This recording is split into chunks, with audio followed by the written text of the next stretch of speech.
दोस्तों आज का क्लास बहुत ही महत्वपूर्ण है, क्योंकि दोस्तों आज के क्लास में सारे के सारे प्रश्न महत्वपूर्ण है। दोस्तों आपके एग्जाम में बिल्कुल यही सब प्रश्न देखने को मिलेगा, इसी तरह से प्रश्न आपको एग्जाम में देखने को मिलेगा। पहला प्रश्न कह रहा है किसी निश्चित कूट भाषा में जो है ऑपरेशन को इतना लिखा जाता है, उसी कूट भाषा में एक्सीडेंट को जो है यह क्या लिखा जाएगा। उसी कूट भाषा में जो है एक्सीडेंट को क्या लिखा जाएगा। तो यह दोस्तों क्या है, ऑपरेशन है, OPERATION है। इसको जो है यह PNFPBRJMO लिखा गया है। तो दोस्तों देखने से आपको क्या लग रहा है, O में +1 कर दिया तो यह P हो गया, यहाँ पर -2 किया तो N हो गया, फिर यहाँ पर +1 किया, फिर यहाँ पर -2 किया, फिर यहाँ पर +1, यहाँ पर फिर -2, यहाँ पर फिर +1 और यहाँ पर जो है फिर -2 और यहाँ पर जो है फिर +1 हो गया। तो दोस्तों +1 से जो है यह स्टार्ट हुआ और पहले +1 हुआ, फिर -2 हुआ, फिर +1 हुआ, फिर -2 हुआ, फिर +1 हुआ और फिर -2 हुआ और +1 पर जाके खत्म हो गया। तो यही रूल जो है हमको दोस्तों यह एक्सीडेंट वाला में लगाना है, यही रूल जो है हमको भी लगाना है। क्या है, यह एक्सीडेंट ACCIDENT। अब जो दोस्तों पहले क्या कर देंगे, पहले +1 हम भी करेंगे, A में 1 जोड़ेंगे तो यह B हो जाएगा और C में से -2 करेंगे तो यह क्या हो जाएगा, 1 हो जाएगा। फिर यहाँ पर दोस्तों +1 करेंगे तो यह D हो जाएगा, फिर यहाँ पर -2 करेंगे तो यह क्या हो जाएगा, तो यह G हो जाएगा। I से 2 घटाएंगे तो यह G हो जाएगा। और दोस्तों यहाँ पर जो है फिर +1 करेंगे तो यह क्या हो जाएगा, तो यह D के बाद E होता है और फिर यहाँ पर दोस्तों -2 करेंगे, E में से 2 घटाएंगे तो यह C होता है। और यहाँ पर दोस्तों N+1 करेंगे, यहाँ पर जो है N+1 करेंगे तो यह क्या हो जाता है, तो यह O हो जाता है। और दोस्तों T-2 करेंगे तो यह क्या हो जाता है, T-2 करेंगे तो यह R होता है। तो दोस्तों क्या हो जाएगा, BADGECOR तो कौन सा ऑप्शन में दिया हुआ है, तो BADGCOR। तो ऑप्शन डी जो है आप लोग देख रहे हैं BADGECOR जो है ऑप्शन डी जो है दोस्तों यह क्या हो जाएगा, यह करेक्ट हो जाएगा। तो आप लोग भी मिला लीजिए। चलिए दोस्तों नेक्स्ट प्रश्न देखते हैं, ये प्रश्न बहुत ही महत्वपूर्ण था। तो ऑप्शन डी जो है यह इस क्वेश्चन का राइट आंसर हो जाएगा। नेक्स्ट प्रश्न है दोस्तों, फिगर से भी आपके एग्जाम में जो है फिगर वाला प्रश्न जो है 100% जो है प्रश्न आपके एग्जाम में देखने को 1 से 2 प्रश्न हर एक शिफ्ट में देखने को मिलेगा। दर्पण को PQ, ये जो है PQ ये दर्पण है, रेखा पर रखे जाने पर जैसा कि प्रश्न आकृति में दिखाया गया है, उत्तर आकृति में सही दर्पण छवि निकालना है। सही दर्पण छवि जो है यह दोस्तों क्या है, यह वस्तु है, यह जो है यह वस्तु है और यहाँ पर जो है PQ जो दिया है ये क्या है, तो यह दर्पण दिया हुआ है, ये दर्पण है और ये वस्तु है। इसका जो है छवि किस तरह से बनेगा, ये चारों में से, इन चारों में से आपको यह छवि जो है दर्पण छवि कौन सा बनेगा, तो यह दर्पण छवि जो है ऑप्शन बी वाला जो है यही बनेगा। क्या बनेगा, तो यही बनेगा। दोस्तों आपको एग्जाम में भी इसी तरह से प्रश्न को जो है यह सोल्व करना है। दर्पण वाले प्रश्न, पानी वाले प्रतिबिंब वाले प्रश्न, ये सभी प्रश्न आपको एग्जाम में देखने को मिलेगा। चलिए दोस्तों तीसरा नंबर प्रश्न है, उस विकल्प का चयन करें जो जिनका तीसरे शब्द से वही संबंध है जो संबंध दूसरे शब्द का जो है यह पहले शब्द से है। तो दूसरा शब्द का संबंध पहले से है और जो है तीसरा संबंध का संबंध जो है यह चौथे शब्द से है। तो यह प्रश्नवाचक के स्थान पर क्या आएगा वही हमको कह रहा है निकालने के लिए।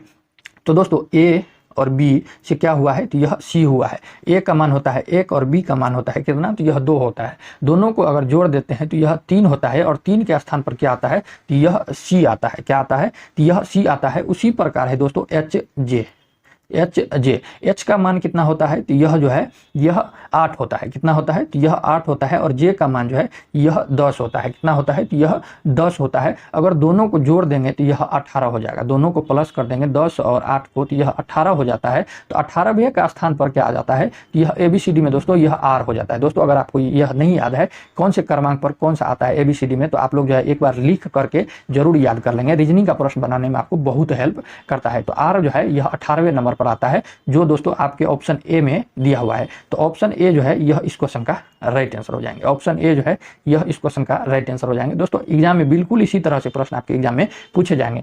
नेक्स्ट प्रश्न है दोस्तों, इतना को CCI के रूप में कूटबद्ध किया जाता है और इतना को जो है EMD के रूप में कूटबद्ध किया जाता है। तो इतना को जो है यह किस रूप में कूटबद्ध किया जाएगा, जो ऑप्शन में दिया हुआ है। क्या है दोस्तों, यह 31, 29 है, इसको CCI किया और दोस्तों कितना है 5, 6, 7, 4 है। इसको जो है EMD लिखा तो 68 68, 78 को जो है यह क्या हो जाएगा। तो यहाँ पर देखिए दोस्तों, सी जो है यह तीसरे नंबर पर आता है और आई जो है यह 9वें नंबर पर आता है। आई जो है यह 9वें नंबर पर आता है और दोनों को जो है यहाँ पर 1 और 2 बचा, तो यहाँ पर 1 और दोनों को जोड़ दीजिए तो यह 3 हो जाता है। 3 के स्थान पर क्या आता है, तो यह सी आता है। तो दोस्तों यह 5 के स्थान पर जो है ई आता है, 4 के स्थान पर डी आता है और 6 और 7 बचा, दोनों को जोड़ देंगे तो यह कितना होता है, तो यह 13 हो जाता है। 13 के स्थान पर क्या आता है, तो यह जो है एम आता है। 13 के स्थान पर आपको जो है यह एम आता है। दोस्तों आपको इस तरह से जो है क्रमांक याद रखना पड़ेगा, तभी जो है इस तरह के प्रश्न आप जो है सेकेंडों में सोल्व कर पाएंगे। तो दोस्तों उसी तरह जो है यह एबीसीडी में 6 क्रमांक पर क्या आता है, 6 क्रमांक पर जो है यह दोस्तों आपको ध्यान रखना है एफ आता है। क्या आता है, तो यह एफ आता है। और दोस्तों यह 8 के स्थान पर हम भी जो शुरू वाला और अंत वाला जो है वही संख्या सभी में क्या कर दिया, तो रख दिया। यहाँ पर 3 है, यहाँ पर 9 है, तो यहाँ पर सी और यहाँ पर आई है। यहाँ पर दोस्तों यहाँ पर क्या है, 5 है, यहाँ पर 4 है, 5 तो ई है रख दिया और 4 के स्थान पर डी आता है तो डी रख दिया। तो हम भी क्या करेंगे, सीधे जो है शुरू वाला और लास्ट वाला को जो संख्या आता है वही रख देंगे। तो एफ 6 के स्थान पर एफ आता है और 8 के स्थान पर जो है 8 के स्थान पर एच आता है। बचा बीच में 8 और 7, तो दोनों का क्या करते थे, तो सभी में जोड़ देते थे, बीच वाला को जोड़ देते थे। तो हम भी क्या करेंगे, जोड़ देंगे। 8 7 कितना होता है, तो यह 15 होता है और 15 के स्थान पर क्या होता है, तो यह ओ आता है। क्या आता है, तो यह ओ आता है। तो क्या हो जाएगा, FOH। FOH। अब देखेंगे कौन सा ऑप्शन में जो है FOH दिया हुआ है। अगर दिया हुआ है तो यही आपका राइट आंसर हो जाएंगे। दोस्तों आपको एक ही बात बताता हूं, रीजनिंग का प्रश्न का एक ही ट्रिक है बनाने का, कि इसका कोई ट्रिक नहीं है। अगर ऑप्शन में दिया हुआ है तो सही है, नहीं है तो दूसरा मेथड लगाइए। और रीजनिंग का तो यही बात कहा जाता है। तो दोस्तों ऑप्शन में दिया हुआ है तो ऑप्शन बी जो है यह इस क्वेश्चन का राइट आंसर हो जाएंगे। ऑप्शन बी जो है इस क्वेश्चन का राइट आंसर हो जाएंगे। नेक्स्ट प्रश्न दोस्तों 5वां नंबर प्रश्न है, ये भी बहुत ही महत्वपूर्ण प्रश्न है। कह रहा है दिए गए पैटर्न का सावधानी पूर्वक अध्ययन कीजिए और उस संख्या का चयन करें जो इसमें प्रश्नवाचक स्थान पर आ सकता है, यानी कि इस स्थान पर जो है यह कौन सा आ सकता है। तो दोस्तों क्या दिया हुआ है, 13 है, 19 है, यहाँ 4 कर दिया, यहाँ 71 है, फिर 9 है, फिर यहाँ पर 10 कर दिया, यहाँ 128 है, यहाँ पर 32 है। तो यहाँ पर प्रश्नवाचक के स्थान पर से इन चारों में से कौन सा हो जाएगा, कौन सा जो है यह हो जाएगा। कितना है, 13 है और 9 है। तो देखने से क्या लग रहा है दोस्तों, यहाँ पर 4 कर दिया। तो क्या करेंगे, 13 और 19 को जो है जोड़िए तो एक बार कितना होता है, 13 और 19 को जोड़ेंगे तो यह 32 होता है। और 32 को जो है 8 से भाग दे दिया तो यह क्या हो गया, 4 हो गया। 8 से भाग दे दिया तो यह जो है 4 हो गया, वही 4 यहाँ पर लिख दिया है। अब यहाँ पर क्या है, 71 है, 9 है, 71 प्लस 9 कर दीजिए, फिर भागा 8 कर दीजिए तो कितना हो जाएगा, 71 9 80 होता है और 8 से भागा दे दीजिए 10 हो जाता है। तो यहाँ पर भी क्या कर दिया, तो 10 हो गया। तो हम भी उसी तरह कर देंगे, 128 है प्लस 32 कर देंगे, भागा में 8 दे देंगे। तो 128 प्लस 32 कितना होता है, तो यह दोस्तों 160 होता है। कितना होता है, तो यह 160 होता है। हम भी क्या करेंगे, यह सब में 8 से भागा दिया है, हम भी क्या करेंगे 8 से भागा दे देंगे और काट देंगे। तो यह 8 दूना 16 यानी कि 20 बार में जो है यह कट रहा है। तो सभी का क्या हो रहा था, जो आ रहा था वही क्या हो रहा था, यहाँ पर दिया हुआ था। तो 20 आ रहा है, तो यही हम भी देखेंगे ऑप्शन में 20 है तो ठीक है, नहीं तो दूसरा मेथड लगाएंगे। तो दोस्तों ऑप्शन डी जो देख रहे हैं आप लोग, ऑप्शन डी जो है यह क्या है, तो यह करेक्ट आंसर है जो ऑप्शन डी में दिया हुआ है, जो 20 हमें आया था। तो दोस्तों ऑप्शन डी जो है यह इस क्वेश्चन का राइट आंसर हो जाएंगे। चलिए दोस्तों आज की क्लास में इतना ही रहने देते हैं। अगर आपको यह वीडियो अच्छा लगा हो, हेल्पफुल लगा हो और दोस्तों आप एग्जाम में बेहतर तैयारी करना चाहते हैं तो आप हमारे चैनल को जो है सब्सक्राइब